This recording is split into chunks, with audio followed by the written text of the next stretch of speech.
Yo, what's poppin' Pokepals? Rare Boy here, and I'm back with another impossible Pokemon challenge. Today we're going to find out if it's possible to beat Pokemon Ruby using only a Lechonk. The reason why I chose Lechonk is because with Scarlet and Violet recently releasing and Lechonk still being a hot topic of discussion, what better time to do such a run? Before we can even begin our challenge, I first need to import Lechonk sprites into our version of Pokemon Ruby.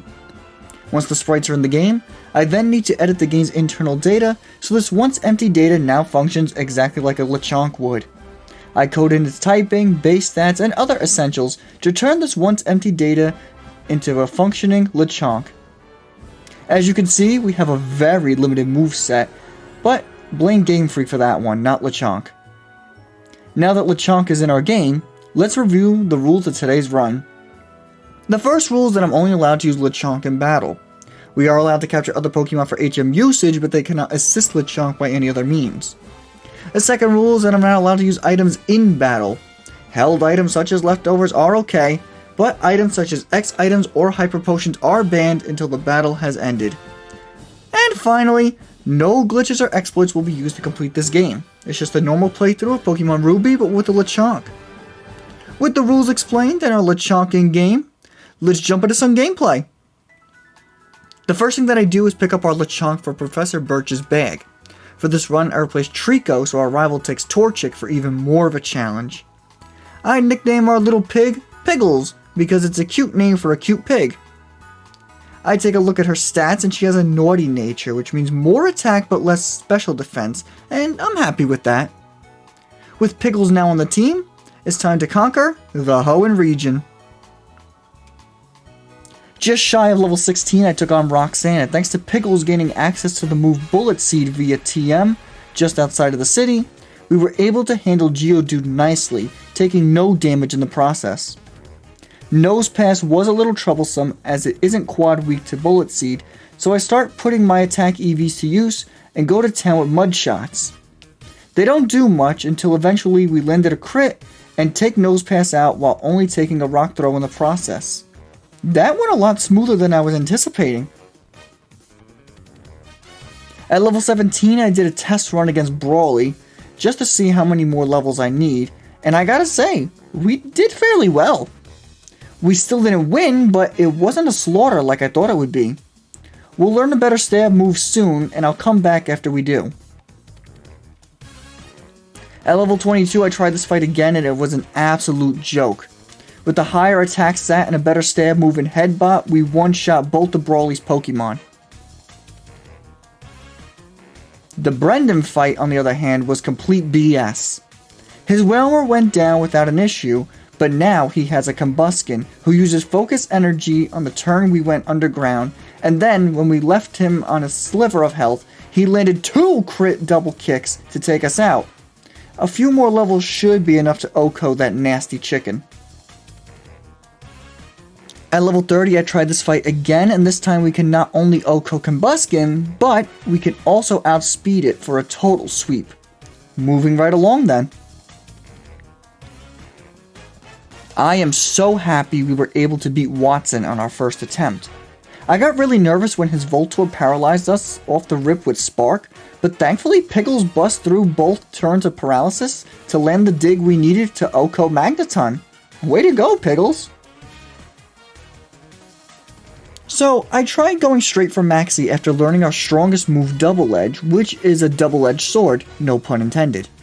We unfortunately get outsped by both Golbat and Mightyena, and we get intimidated by said Mightyena, so we weren't winning this fight at the moment, but we got fairly close. I tried this fight again at level 40 and equipped the Quick Claw instead of my Silk Scarf, and this time around I was able to outspeed all 3 of Maxie's Pokemon. Once I outsped his Pokemon, I OHKO'd all of them with Double Edge. Flannery was an interesting fight. Her 2 Slugmas went down to 1 dig each, but her second one set up the sun before it went down. I wasn't too worried because I have the Thick Fat ability, but even so, Torkoal was gonna hit like a truck. I avoided the first overheat by digging underground, but then when Piggles came out of the ground, Torkoal switched to Body Slam and paralyzed us, and then just kept spamming Body Slams instead of using Overheat. Thanks to her making ridiculous move choices, we won with hardly any issues. My move choice is absolutely coming to bite me in the rear end against Norman, as Slaking's sheer bulk causes us to take massive recoil, and we don't even get close to taking it out, as we get taken out fairly easily. We either sweep or get swept in this run, there's no in between. Not messing around, I went into this fight at level 55 this time around, and even at this level we almost lost because of the sheer amount of recoil we took from Double Edge. I don't think I'll have to grind anymore for a while, but Double Edge is our greatest strength, but also our greatest weakness. The final Brendan fight was a complete joke, as it usually is in these types of solo runs, as his Pokemon aren't that much stronger than his last fight, and at this point, if you're solo running this game, your contender Pokemon is going to be vastly stronger than his team. I'm not going to lie to you all. I won the Winona fight on a technicality. I went into this fight with the notion I was going to lose, but I wanted to see how far I could go, as I figured Skarmory would be a brick wall for us. Turns out we just two-shot her with Double Edge, and then we were able to take out her final Pokemon being Altaria, but we went down to recoil. The reason why we won this fight was because I had my HM Pokemon in my party. No matter though, as the lower level will make the upcoming fights more challenging. So, for Tate and Liza, I decided to replace Double Edge with Facade and pre-poison Piggles for our most powerful stab move, as this is our only option against these levitating rocks. We actually did great damage, but not enough to win us the fight. With a few more levels and a Citrus Berry attached, we should be able to defeat them with no issues. I tried this fight again at level 66, but we needed higher rolls to take out Lunatone, so here's my attempt at level 70, in which I managed to crit both Celestial Rocks, but not after heal locking Soul Rock and taking some residual damage from our Poison Affliction. The final Maxi fight actually wasn't that bad, even with the Intimidate drop from Mightyena. I was hoping Crobat would power up our Facades by poisoning us, but we actually just swept him with a crit. And Camerupt never even attacked us. Simple enough.